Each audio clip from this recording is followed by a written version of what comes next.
आज Doubtnut app download करें। Doubtnut पर अपने सभी गणित, रसायन विज्ञान, भौतिक विज्ञान और जीव विज्ञान के डाउट्स का करो सफाया। बस प्रश्न की फोटो खींचो, एक ही प्रश्न को क्रॉप करो और तुरंत वीडियो सोल्यूशन पाओ।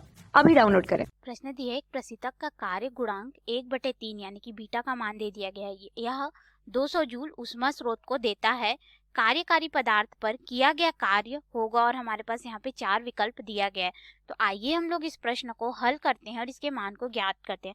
तो जो प्रसीतक यानी कि रेफ्रिजरेटर होता है, यह ऐसी युक्ति होती है जो ऊष्मा को निम्न ताप की वस्तु से उच्च ताप की वस्तु में स्थानांतरित करती है, यानी कि यह ठंडा रखने का कार्य करती है। रेफ्रिजरेटर आपके घर में जो फ्रिज है वो, ठीक है।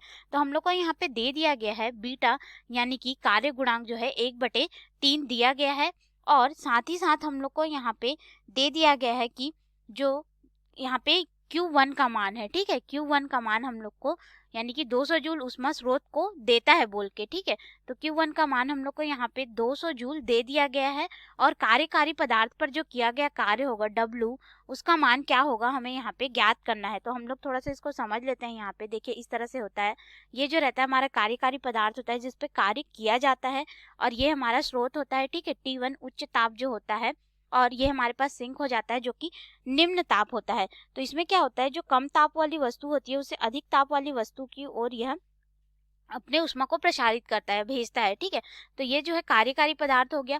तो जो अगर हम लोग देखें यहाँ पे तो जो Q1 है स्रोत को प्रदान की गई ऊष्मा है। ये Q1 आप देख सकते हैं स्रोत को प्रदान की गई ऊष्मा है जिसका मान होता है Q2 ऋण किया गया कार्य, ठीक है। और हमारे पास जो Q2 है सिंक से प्राप्त की गई ऊष्मा है। तो Q2 जो है यहाँ पे सिंक से जो ऊष्मा प्राप्त होगी उसको दर्शा रहा है, ठीक है। और W जो है कार्यकारी पदार्थ पर किया गया कार्य है। तो इसी का मान हम लोग को ज्ञात करना है। तो देखिए हमारे पास यहाँ पे जो बीटा होता है, ठीक है, जो कार्य गुणांक है ये हमारे पास हो जाता है। अगर हम लोग देखें तो बीटा का मान जो है Q2 यानी कि जो सिंक से जो प्राप्त ऊष्मा का मान है बटे किया गया कार्य W।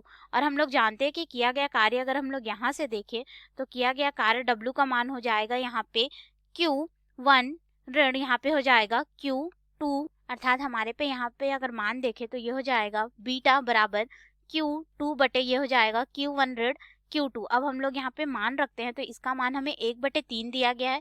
Q2 का मान हम लोग यहाँ से निकाल सकते हैं, ठीक है। Q2 और Q1 का मान हमें यहाँ पे 200 जूल दिया गया है, ऋण Q2 हो जाएगा। अब हम लोग इसको हल करते हैं। देखिए तिर्यक गुणा करेंगे तो ये वाला इधर और ये इधर, अर्थात हमारे पास हो जाएगा 200 ऋण Q2 बराबर 3 Q2। हमें Q2 का मान चाहिए तो हम लोग इसको इधर पक्षांतर कर देंगे तो ये हो जाएगा 200 बराबर 4 Q2 और हमें Q2 का मान चाहिए तो ये हो जाएगा 200/4, अर्थात हमारे पास इसका मान है कितना आ जाएगा 50 जूल हमारे पास आ जाएगा, ठीक है।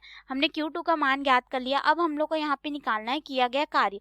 तो जो किया गया कार्य है हम लोग जानते हैं W, ये किसके बराबर है Q1 ऋण Q2 के बराबर है। तो हम लोग यहाँ पे मान रख देंगे तो ये हमारे पास हो जाएगा W बराबर Q1 का मान 200 जूल ऋण यहाँ पे Q2 का मान हम लोग को 50 जूल प्राप्त हुआ है। तो ये हो जाएगा 50 जूल, अर्थात हमारे पास यहाँ पे जो किया गया कार्य है W कार्यकारी पदार्थ पे ये कितना हो जाएगा 150 जूल हो जाएगा। तो इसके अनुसार हम लोग देखते हैं कि हमारा कौन सा विकल्प जो है वह सही होगा। तो यहाँ पे हमारे पास पहला दिया गया है 100/3 जूल, ये गलत हो जाएगा। B 100 जूल, ये भी गलत है। C 200/3 जूल, ये भी गलत है। D 150 जूल, अर्थात D हमारा बिल्कुल सही विकल्प हो जाएगा इस प्रश्न के उत्तर के लिए। धन्यवाद। कक्षा 6 से 12वीं से लेकर नीट, IIT, JEE वो एडवांस के लेवल तक 1 करोड़ से ज्यादा छात्रों का भरोसा। आज ही डाउनलोड करें डाउटनेट ऐप या व्हाट्सएप करें अपने सारे डाउट्स 8400 400 400 पर।